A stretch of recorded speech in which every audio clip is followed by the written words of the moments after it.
목사들의 이야기는 정말 부족하고 형편없는 사람들을 사용하셔서 이스라엘을 치리하시고 구원하신 하나님의 이야기지.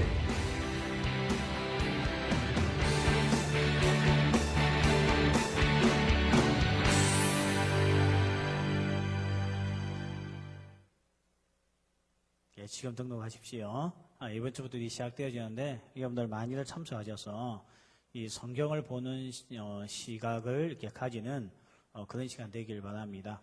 청년 때 성경을 많이 배우십시오. 너무나 유익하고 여러분이 받는 은혜들이 많을 겁니다. 여러분 보면 그 신청서가 있죠, 주보에. 그걸 적어서 우리 목자들에게, 이렇게 여러분 목자들에게 주시거나 우리 간사님한테 주면 여러분에게 또 책을 한 권 줄 겁니다. 그 책과 함께 금요일 저녁부터 이 강의가 시작되어지니까 꼭 참석해 주셔서 유익한 시간 되길 바랍니다. 오늘 어버이 주일을 맞이해서 우리 청년들이 어제 카네이션을 만들었습니다. 그리고 그 카네이션을 가지고 오늘 우리 교회 어른들께 이렇게 하나씩 나눠드리는 우리가 시간을 가졌습니다. 왜 사람들은 이 어버이날이 되면 카네이션을 줄까요? 여러분 한번 생각해보고 주신 적이 있습니까? 아니면 남들이 하니까 나도 한다 이런 생각을 가지고 나누어 주었는지 잘 모르겠네요. 이 카네이션은 110년 전에 이제 한 120년 됐겠네요. 그때에 이 미국의 버지니아 주에 있는 웨스터 마을에 살고 있는 이름이 자비스라는 여자가 있었는데요. 이 여인의 어머니가 돌아가셨습니다. 이 어머니들 장례 치르고 난 이후에 그 어머니 묘지 주위에다가 어머니가 평소에 카네이션 꽃을 좋아했대요. 그래서 그 꽃을 막 심었답니다. 심고 있었는데 1904년도에 이 여인이 자기 어머니의 이 죽음을 추도하면서 어머니가 좋아하는 꽃을 많은 사람들에게 나눠주고 싶어서 그때 이 카네이션을 꺾어서 사람들에게 이것을 나눠주기 시작했습니다. 혼자서 어머니의 날로서 지정해서 나눠주기 시작했는데 이것을 보았던 1914년에 미국의 대통령 윌슨 대통령이 아주 효자로서 알려져 있는데요. 미국 안에서도요. 이 윌슨 대통령이 이는 아름다운 전통이 한 여인에게 있었구나. 이걸 우리가 모든 미국 사람들이 다 지켰으면 좋겠다 해서 매년 5월 둘째 주일을 어머니의 날로 지키게 됩니다. 그래서 그때부터 어머니의 날이었고 원래 한국도 어머니의 날이었죠. 근데 언제부턴가 아빠들이 불만을 가지기 시작했어요. 어머니만 부모냐 이렇게 해가지고 그러면 어버이날로 정하자 이렇게 해서 우리는 5월 8일을 지정해 놓고 정하고 있고요. 미국은 지금도 5월 둘째 주 주일날 일요일을 어버이 줄로서 어머니의 날로서 지키고 있습니다. 그래서 그때 이 전통이 카네이션을 나눠주는 그런 날이었습니다. 그래서 카네이션의 어떤 특별한 의미가 있기보다 그 여인이 어머니가 좋아했던 꽃이었기 때문에 그것을 생각하며 나눠준 게 전 세계 모든 사람들이 어머니의 날, 어버이의 날이 되면 이 카네이션을 나눠주고 있다는 것입니다. 셰익스피어가 있는 말을 했습니다. 효도할 줄 모르는 자녀를 키우는 것은 집안에 독사를 키우는 것과 같다고 이야기했습니다. 부모님이 여러분을 열심히 양육을 했지만 효도하지 못하는 자녀라고 한다면 독사와 똑같다는 것이죠. 나중에 그 독사가 부모를 물게 되지 않습니까? 셰익스피어라는 사람도 이런 말을 했다는 겁니다. 율곡 2도 인간이 지을 수 있는 죄가 3,000가지가 있는데 그 중에서 가장 큰 죄가 뭐냐? 불효죄다 하면서 효도하지 않는 자에 대해서는 아주 엄벌을 명했던 사람이 율곡 2입니다.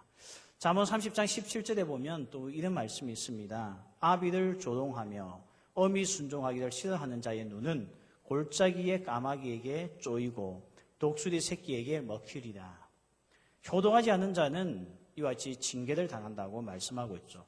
근데 저는 왜 이 성경에서 그 많은 새들 중에 하필이면 까마귀에다가 이렇게 이야기를 빗대고 있는지 참 궁금하더라고요. 그래서 까마귀가 뭔가 하고 찾아봤더니 까마귀는 까만 새입니다. 근데 이 까마귀가요, 이 새에 불과함에도 불구하고 절대 자기 늙은 어미새 위에 앉지 않는다는 겁니다. 가지에 앉아도 어머니를 높은 데 앉히고 자기는 밑에 앉는다는 거예요. 거기다가 이 늙은 어미새가 죽을 때까지 이 자녀들이, 이 새들이, 어미새가 반대말이 뭐죠? 새끼새입니까? 네, 새끼새 자녀들이 어미새가 죽을 때까지 이 먹이를 먹여준대요. 새도 이 정도의 복량할 줄 안다는 겁니다. 그래서 이 까마귀는 효도하는 동물로서 이 제도서 우리에게 알려져 있는데 성경이 기가 막히게 그걸 알고 이 솔로몬이요. 이 새 연구가였거든요. 새에 대해서요. 조류 연구가, 물고기 연구가였고, 이 꽃의 연구가였고, 이 솔로몬이 전공이 많아요. 이 만물 박사였는데 새의 이 전문가였거든요. 그래서 그가 보니까 까마귀는 효도하는 새다. 그래서 그가 아마 잠언에 이것을 빗대어서 이야기한 것 같습니다. 반포지효라는 말이 있죠. 그래서 여기서 나온 단어예요. 까마귀가 늙은 어미새를 봉양한다 해서 나온 단어가 반포지효입니다. 10계명 중에서도 5계명이 내 부모를 공경하라는 말씀이 있죠. 이 5계명부터 모든 인간관계가 시작되어진다는 겁니다. 실제로 그런 것 같아요. 프로이드가 그랬죠. 프로이드와 많은 심리학자들이 왜 이 사람에게 이는 어그러진 행동이 나올까? 그것을 심리학자들이 연구를 해보았더니 어린 시절부터 영향을 주기 시작했다는 겁니다. 가장 중요한 게 가장 이 친밀감을 유지해야 될 부모와의 관계가 깨어지고 나면 많은 사람들이 삶이 잘못되어진다는 거. 여러분 아마 심리학에서 많이 들었을 겁니다. 그래서 이 부모와의 관계가 잘못되어진 사람들은 보면요. 나와 있듯이 간음, 성도착증에 걸리기가 쉽고 그리고 도둑질하기도 쉽고 거짓말하기도 쉽고 탐욕에 빠지기도 쉽다는 겁니다. 그러니까 부모와의 자녀와의 관계가 깨어지면 이런 문제가 생긴다는 거죠. 그래서 하나님께서 제5계명을 인간관계의 첫 시작으로서 부모와 자녀와의 관계에 있어서 가장 중요한 이것을 5계명으로서 우리에게 알려주셨다는 겁니다. 그러니까 부모와 우리와의 관계가 무너지면 사실 여러분의 인격도 무너질 수밖에 없다는 거죠. 부모와 원수지가 맺고 있는 청년이 건강한 마인드를 가진다? 있을 수가 없다는 겁니다. 부모와의 관계가 무너진 청년이 건전한 사고를 한다? 있을 수가 없다는 거예요. 부모와의 관계가 무너진 청년이 정상적인 결혼 생활을 한다? 보기 힘들다는 겁니다. 이미 그는 심리학자들이 이미 입증을 했어요, 우리에게요. 근데 벌써 4,000년 전에 하나님께서 이걸 미리 아시고 부모를 공경하지 않는 이 관계가 무너진 가정의 위험성을 벌써 제5계명이 우리에게 말씀하고 있다는 것입니다. 근데 오늘은 어버이의 날이기 때문에, 어버이 주일이기 때문에 부모가 우리에게 이 관계 속에서 무엇을 해야 될까? 이것은 어린이날 하는 거기 때문에 넘어가고요. 오늘 우리는 부모와 자녀와의 관계 속에 우리가 부모에게 무엇을 해야 되는가? 오늘 잠언에서 3가지를 이야기하고 있다는 겁니다. 첫 번째가 뭔가 하면 부모에게 청종하라고 말씀합니다. 22절에 너를 낳은 아비에게 청종하고, 이 청종에 항상 경청을 이야기하는 거죠. 존경하는 마음으로서 부모가 하는 이야기를 듣는 것을 이야기합니다. 여러분, 부모님의 이야기를 듣고 있는 것이 친구의 이야기를 듣고 있는 것보다 상당히 괴롭습니다. 아마 여기도 부모들하고 아마 대화하는데 5분을 넘기지 못하는 청년들이 좀 있을 거예요. 이상하게 과거에는 그래도 좀 대화가 되었는데 저희 어머니가 이제 연세가 80이 넘어가니까 무슨 말이 그렇게 많은지 모릅니다. 무슨 이야기를 하나 들어보면 했던 말 또 해요. 그리고 뭐 그렇게 걱정이 많은지, 그래서 이제 부모님에게 말하기 싫어요. 하면 걱정을 하시니까. 그러니까 거의 다 웬만한 일은 우리가 알아서 하는 거죠. 그래서 점점 우리가 이렇게 그분의 말씀을 가볍게 하기 쉬운데, 오늘 효도의 첫 걸음이 뭐냐? 잘 들어주는 거라는 겁니다. 부모님이 하는 이야기를 재밌어 들어주고 공감해 줄 때 그것이 효도의 첫 걸음이라는 겁니다. 이거 상당히 은혜가 되죠. 돈 주라는 이야기 안 했습니다. 듣기만 하면 되나요? 듣기만 하면요. 돈 많이 벌어서 부모에게 갖다 주라는 말씀 안 하고 있습니다. 성경이요. 그냥 잘 듣기만 하면 된다는 거예요. 근데 이것을 못해요. 이게 바로 오늘 잠언에서 우리에게 효도의 첫걸음이 뭐냐? 잘 경청하면 된다는 겁니다.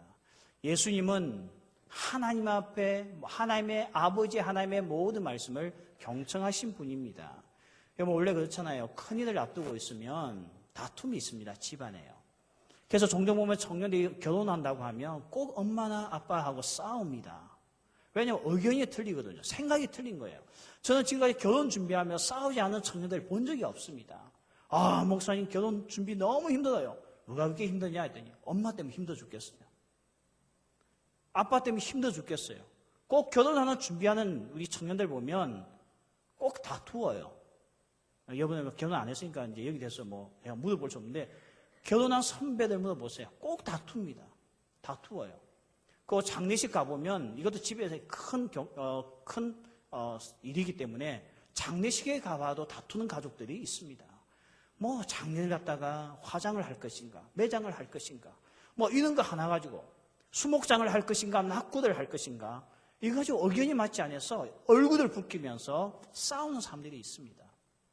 뭔가 집안에 큰일이 있으면 다들 이렇게 의견을 내세우면서 다투게 되는 것 같아요.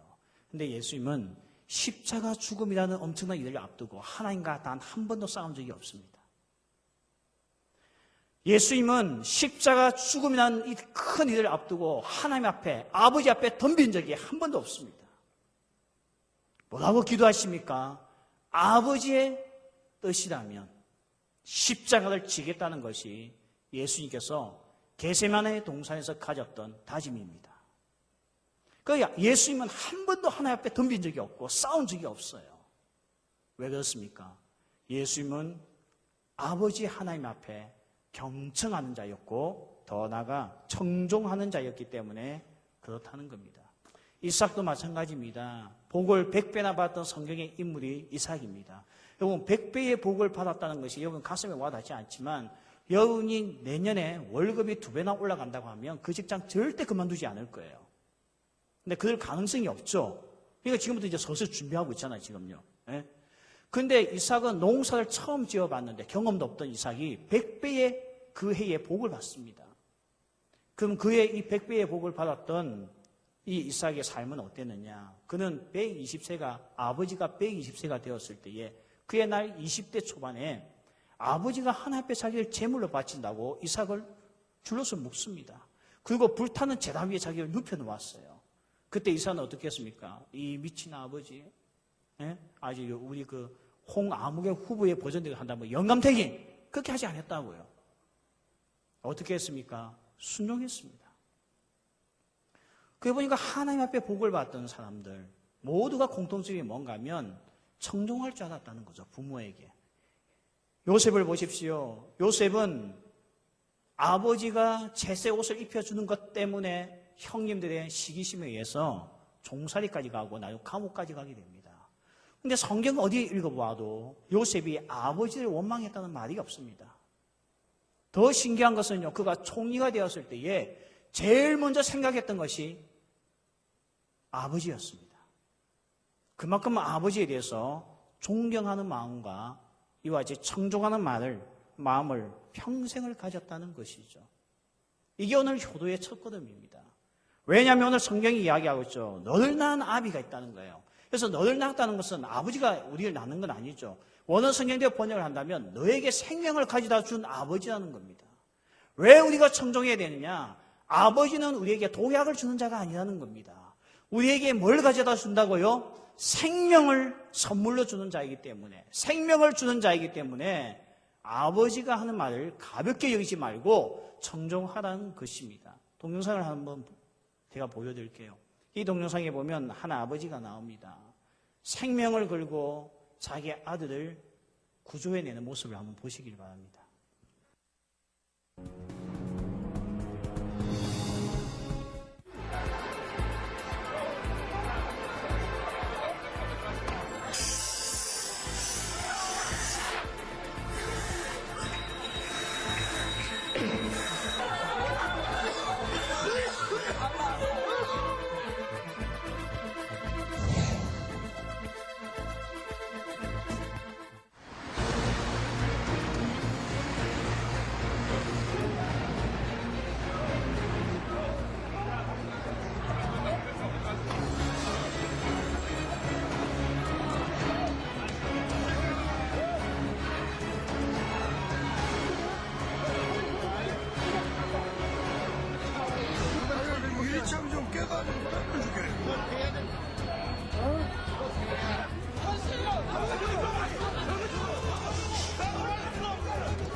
그래가지고 아시죠? 이거 놔두면 안 됩니다.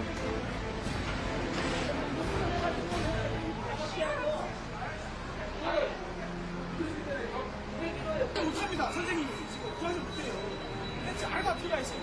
직원들. 그러니까 다 수색하고 있어요. 선생님 지금 선생님이 그러지 못해요. 아, 왜요? 잘 찍으세요, 지금. 제가 대하고 있잖아요.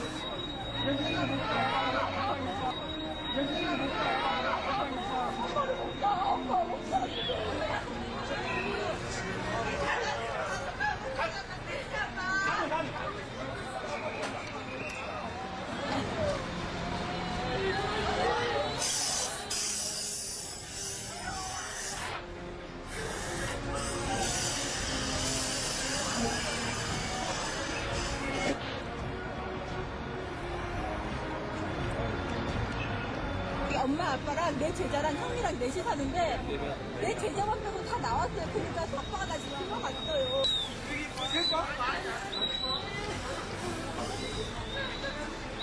할머니 이유가 사람 있잖아, 애가. 근데 애가 있다는데 왜 애가? 있어요, 올라갔어요. 아빠가 올라갔어요. 아빠는.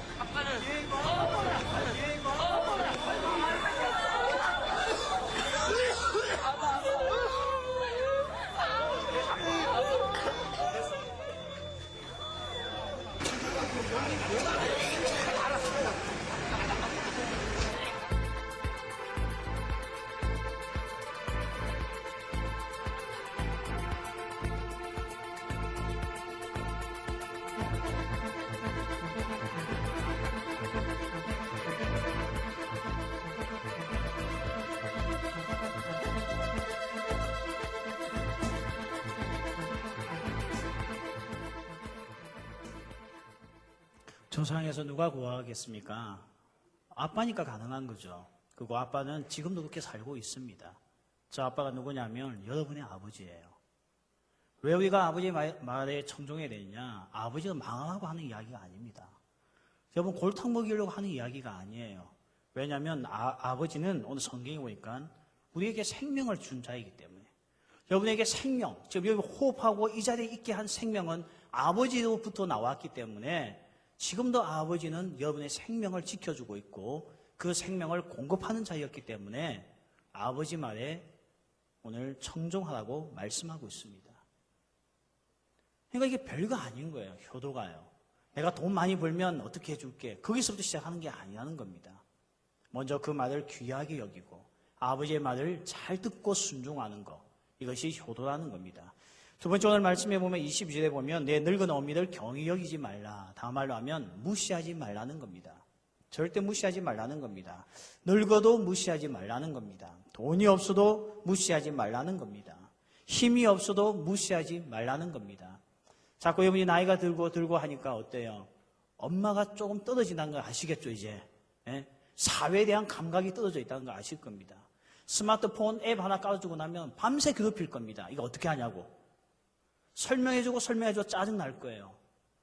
그래서 나중에는요, 내가 왜 스마트폰을 추천했을까 후회하게 될 겁니다. 그래도 부모를 무시하지 말라는 겁니다. 근데 우리는 참 이상해요. 누군가가 내 친구들 무시하면 되게 기분 나빠도 이상하게 나 자신이 먼저 부모를 무시할 때가 한두 번이 아니라는 겁니다. 아브라함 링컨이 대통령으로 있을 때에 그가 대통령 된 것을 불만족스럽게 생각하는 의원들이 많았습니다. 그가 어느 날 이 국회에 연설하기 위해서 그가 백악관에 섰더니 한 의원이 손을 벌쩍 들더니 링컨에게 그렇게 이야기합니다. 자기의 구두를 벗어들면서 이것이 당신 아버지가 만들어준 구두입니다 하면서 링컨 아버지의 직업을 가지고 비아냥대기 시작합니다. 왜냐하면 링컨 아버지 직업은 구두 수선공이었거든요. 그런 집안에서 대통령이 나왔으니 미국도 혈통을 굉장히 중요시합니다. 이 앵글로 섹슨 쪽, 특히 영국 계통의 이 사람들은 굉장히 이 아메리칸인들에 대해서 무시하는 경향이 있거든요. 그래서 링컨 아버지가 구두 수선공이라는 걸 가지고 그 국회 연설하고 있는데 굉장히 무시를 하고 있는 겁니다. 그랬더니 링컨이 어떻게 합니까? 그분에게 머리를 숙이면서 감사합니다, 감사합니다. 그리고 저희 아버지는 구두수 전공이 맞습니다. 우리 아버지의 실력은 대단했고 열정을 다해서 구두를 만드시는 분입니다 하면서 국회에서 그 중요한 정책 앞에 그는 아버지에 대해서 자랑하기 시작합니다. 아버지를 원망하지 않았습니다. 아버지를 부끄러워하지 않았습니다. 그는 자기의 아버지, 부모를 자랑하기 시작했다는 겁니다. 오늘 성경에서 우리에게 하고 있는 이야기가 뭔가 하면 부모를 자랑하라는 겁니다. 이걸 다음 말로 이야기한다면 부모에게 감사할 줄 아는 것이 효도입니다. 근데 우리 안에는 불만들이 많죠. 남들과 비교했을 때 우리 부모들이 훨씬 못하다는 것 때문에 우리는 무시합니다. 부모에게 더 이상 나올 것이 없다는 것을 알고 무시합니다. 인생은 내 능력으로 사는 거야. 부모에게 기댈 것도 없어. 그것을 힘들어하는 경우도 있습니다. 그러나 오늘 성경에서 부모를 무시하지 않는 자, 그가 오늘 하나님께로부터 이 효라고 하는 복을 받을 수가 있다고 말씀합니다. 오늘 세 번째 우리에게 주시는 말씀이 무엇입니까? 오늘 말씀해 보니까 내 부모를 즐겁게 하며 너를 낳은 어미를 기쁘게 하라 했는데 어떻게 그것을 기쁘게 하느냐? 23절에 보면 세 번째 진리를 사되 팔지는 말며 지혜와 훈계와 명철도 그리할지어다. 오늘 지혜를 사라는 거예요. 이거 다음 말로 이야기한다면 명철을 사라는 겁니다. 총명을 사라는 겁니다. 팔아먹지 말라는 거예요. 다음 말로 이야기한다면 바른 길을 걸어갈 때에 부모가 그것에 대해서 기쁘게 즐겁게 생각한다는 것입니다. 아닌데요. 우리 엄마는 돈 제일 많이 벌어온 걸 기뻐하는데요. 그렇지가 않습니다. 여러분 신문에 내가 비리를 행하여서 감옥 가는 것을 보고 마음 아파하지 않을 부모가 어디 있겠습니까? 욕심에 그런 말을 할 수는 있겠지만 결국은 부모가 우리에게 원하는 것은 바른 길을 걸어가는 것이 부모에게는 최고의 기쁨이요 자랑거리입니다. 성경에 보면 이 장자권을 팔아먹었던 에스가 나옵니다. 에스는 장자권을 팔았습니다. 지혜를 팔았습니다. 배가 고픈 것 때문에 지혜와 명철을 동생에게 팔고 그는 팥죽으로서 배를 채웠습니다. 근데 참 재미있는 건요. 창세기 26장에 보면 그 이후에 에스에 대해서 이렇게 평가합니다. 에스는 부모에게 근심이 되었다고 이야기를 하고 있어요. 근데 이 말이 몇 번 나오느냐? 27장에 가면 한 번 더 나옵니다. 에스는 어머니의 마음에 근심이 되었다고 이야기해요. 26장에서는 에스는 부모에게 근심이 되었다고 이야기하고 있고 27장에 가면 어머니에게 근심이 되었던 아들이 누구냐? 야곱이 아닌 에스였습니다.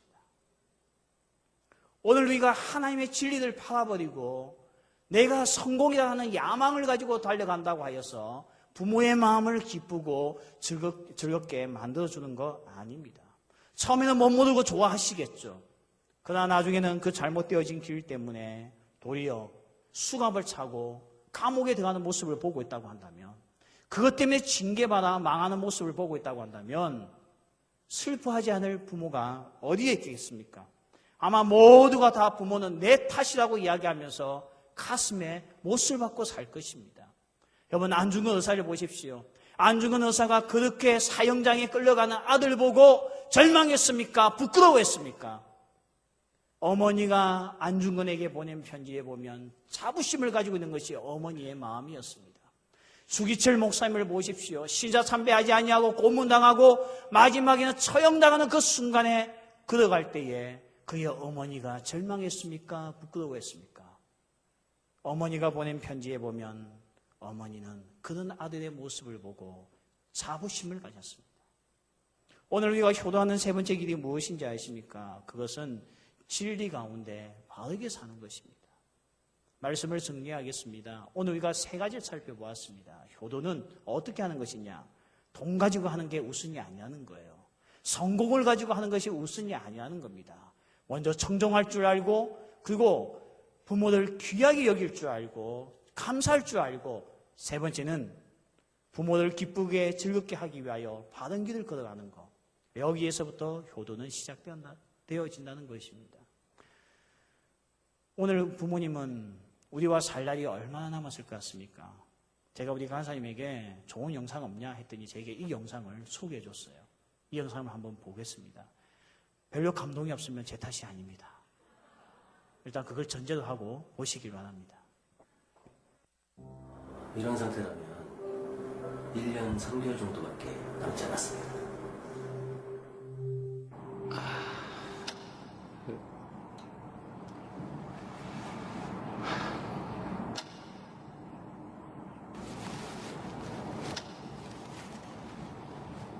아, 이거 아직 뭐 해야 될 게 많은데 이게 다 물거품이 되는가.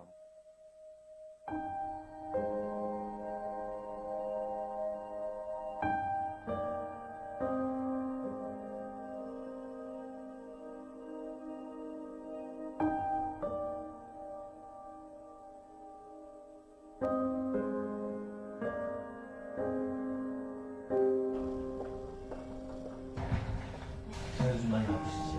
검사 결과가 좀 나왔는데 네. 생각보다는 조금 좋지 않게 나왔습니다. 좀 이런 말씀드리기 좀 뭐하지만 이런 상태면 한 9개월 정도 나오실 것 같습니다. 뭐가요? 뭐가 잘못 나온 건데요? 6개월 정도밖에 남지 않았습니다. 네? 뭐가요? 결과서를 좀 드릴 테니까 차근차근 보고 계시면 제가 다 갔다 와서 다시 자세히 설명을 드리겠습니다.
아, 이게 실제로 나한테 남은 게 정말 이 기간이 맞구나.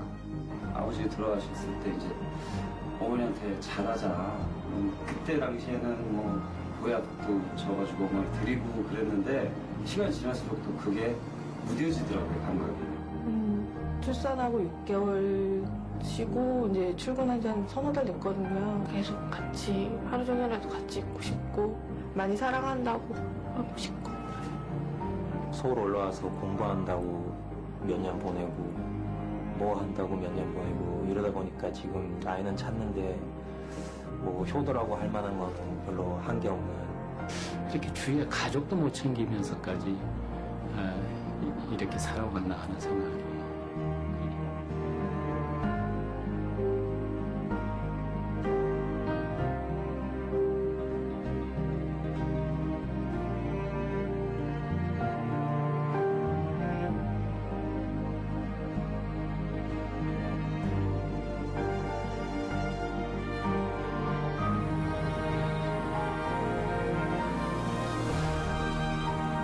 애도 그렇고 남편한테 도움을 잘해야 되겠다라는 생각이 드네요.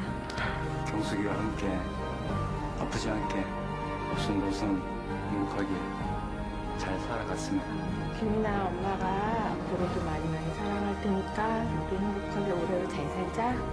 지금까지 한 번도 어머니 앞에서 못 해봤다고 하시는데 어머니 정말 사랑합니다. 최대한 자주 찾아뵙도록 노력할게요.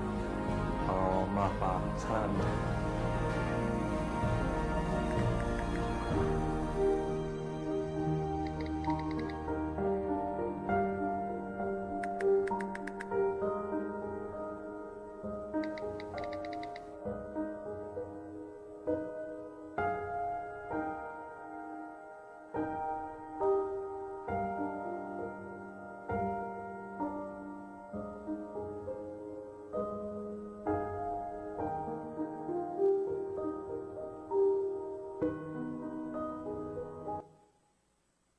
자, 이번 영상 잘 보셨죠? 그게 길지 않습니다.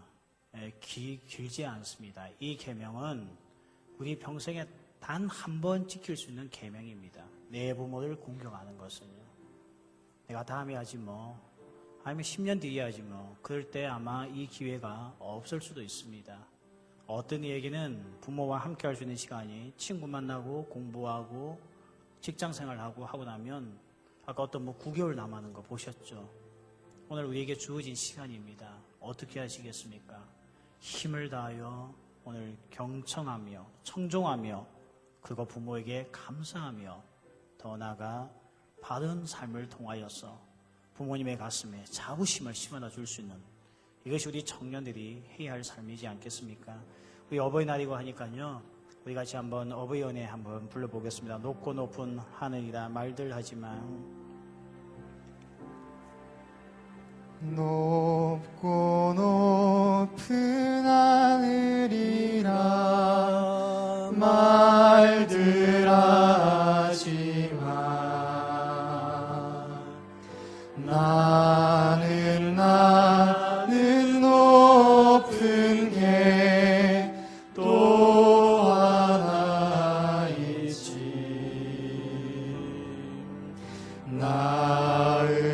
낳으시고 기르시는 어버이 은혜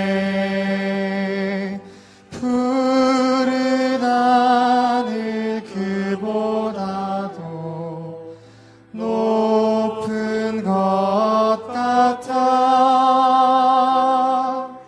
넓고 넓은 바다라도 말들 하지만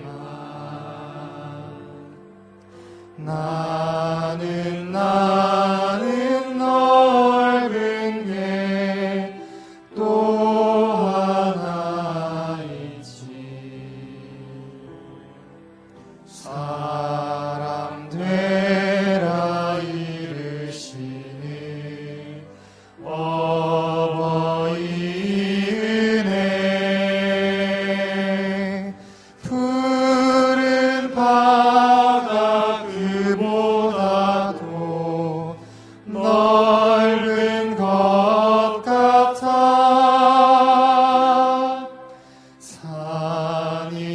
산이라도 바다라도 따를 수 없는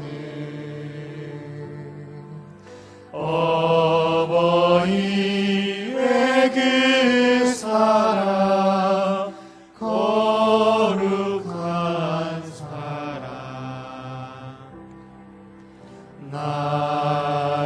날마다 주님 앞에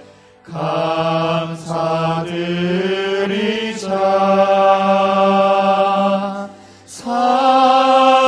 사랑의 어버이를 주시는 은혜를 우리 같이 기도하겠습니다. 우리 시간 함께 기도할 때에 우리에게 생명을 준 우리 부모들 위해서 함께 기도합시다. 살아있는 동안에 내가 공경하고 존중하고 귀하게 여기고 비록 힘이 없고 능력이 없다 보인다 할지라도 존귀하게 여기는 자가 되게 하여 주옵소서. 세상에서 가장 귀한 분야한 것을 내 입으로 고백할 수 있는 자가 되게 하시고 남아있는 생애 동안 우리 어머니 아버지 건강하게 하시고 또한 영적으로도 하나님을 만나서 예수 잘 믿다가 천국 갈 수 있는 우리 부모님들 되게 하여 주옵소서. 이 시간에 부모님을 축복하면서 우리 주님 앞에 기도하고 또한 우리 또한 주님 앞에서 효를 행할 수 있는 자가 되게 하여 주소서. 기도하겠습니다. 아버지 하나님, 오늘도 주신 주님의 말씀을 붙들고 기도합니다. 생명을 주기 위하여 자기의 건강도 돌보지 아니하고 이 험난한 세상을 달려왔던 우리 부모님들을 생각하며 이 시간 기도합니다. 아버지 하나님, 정말 그 부모를 귀하게 여기는 자가 되게 하시고 감사하는 자가 되게 하시고 아버지 하나님, 정말 부모의 마음을 자부심을 주기 위하여 바르게 살아갈 수 있는 자가 되게 하여 주옵소서. 오늘도 하나님, 우리 주님 앞에 두 손 모아 기도하오니 우리 사랑하는 부모를 주께서 축복하여 주옵소서. 건강의 복을 주시고 영적인 복을 주셔서 이 생에서 하나님을 만나게 하셔서 천국까지 갈 수 있는 우리의 부모님들 되게 하여 주옵시고 하나님, 오늘도 지체는 그 하나님께서 오늘도 주 예수 그리스도의 은혜와 하나님의 사랑과 성령의 교통하심이 오늘 우리에게 주신 말씀과 같이 내 부모들 존중하며 청종하며 감사히 여기며 또한 부모의 마음에 자부심을 주기 위하여 하나님의 말씀을 붙들고 바르게 살기도 다짐하는 우리 사랑하는 모든 청년들 머리 위에 지금부터 영원까지 함께 있을지어다. 아멘.